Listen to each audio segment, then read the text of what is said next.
I can hardly believe that I'm here today because I was a 17-year-old doing everything wrong. I was not on the Olympic path of higher and faster and stronger and winning. I was on a path of destruction, of delinquency, and I was spiraling into a place of addiction with drugs and alcohol. And growing up in a very difficult family environment with so much early childhood experience of trauma, I did what I could to survive. And that was many elements of a path of destruction, as I mentioned. And so those two worlds that collided this afternoon, a Winnipeg winter afternoon, were me as that 17-year-old delinquent of sorts and the Olympic Games. I saw for the first time and connected for the first time with this gathering of nations that happened every 4 years, the Olympics, the Winter Olympics, from Calgary, Alberta, into my mom's living room on her television screen. And as I sat and watched, I learned about that higher and faster and stronger ideal of the Olympic movement. I watched athletes pursuing their dreams, giving themselves to their performances, suffering physically, emotionally, spiritually to get every last inch and ounce out of themselves for all the people at home and for everything that they had worked for. I connected with this beautiful motion in this sport I didn't know existed, long track speed skating. I was captivated. And what happened that afternoon was a change inside of me, a shift, a transition, a planting of a seed of a dream that I too would represent Canada one day on the Olympic stage, that I would be just like Gaetan Boucher, who I'd just seen compete in his last Olympic race. I would represent my nation. And so my path of destruction shifted to this path of eating, sleeping, training, and repeating. I went on the path of excellence, that relentless pursuit of excellence, of winning at all costs. I was taught to do these things and these things only. And I was good. I was fast, I was strong, I was successful. I went from the provincial to the national to the international level, succeeding for Team Canada. The problem was I was discouraged. And in fact, I did not want to feel and think. I developed as an athlete and I stagnated as a human being. And quite honestly, that path of destruction that I was on, that I was traveling, that I was using to numb that pain of trauma and the experience of early childhood trauma through drugs and alcohol turned into a new form of addiction, and that was winning.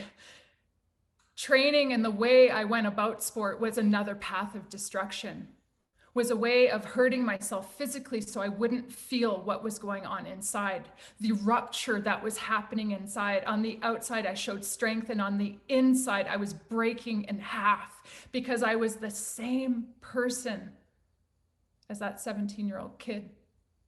Only now people noticed that I was good at something. And so I actually believed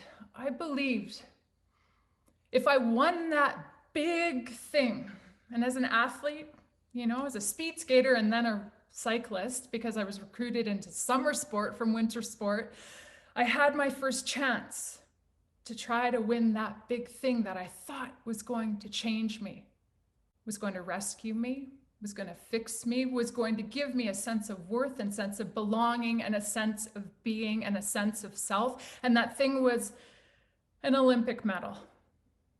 I had my first chance when I went to my first summer games way back in 1996 as a cyclist for Team Canada. I went in virtually unknown in the fringe sport of road cycling, and I came out a household name.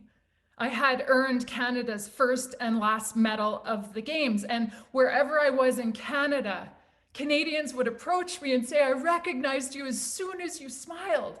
I knew you were that girl. You made me so proud. You did our nation proud. You must be so happy." And I would smile, and I would go home, And I would isolate further and further into the darkness because the feelings of worthlessness and helplessness and hopelessness that had been building and brewing and bubbling to the surface inside of myself were about to implode. I would sit and I would look at these things that were outside of myself, these Olympic medals that I thought were going to give me the answer, as if they could talk, as if they could make me feel and allow me to feel love. And they made me feel worse and worse. I even quit sport because I thought it was situational. Everything outside of me, I blamed. I couldn't look inside because it was a terrifying place to explore. I left sport thinking it was the competitive environment and the stress of that environment that was doing this to me. I spiraled further into drugs and alcohol and addiction and isolation and loneliness, and I wanted to disappear. But I got lucky in this time. I got lucky because people cared. People from the national team reached out and invited me back in. And they said they didn't care if I won another race, that I had done enough, but they were worried about me as a human being. I reluctantly went back in because I didn't know what else to do. I met with a national team doctor who did not go over the routine physical I had just done. She sat me down, and at a time when nobody was talking about mental health and mental illness, the silence was so strong. She clinically talked to me about mood disorders, about depression. And she told me what she saw in me. She had seen in many athletes, many champions, and that I wasn't alone. And she also told me the many ways that I could get help. She helped me understand that what I had experienced as a young person, what was going on at home, wasn't my fault. Wasn't anything I could fix, but what I could focus on was myself.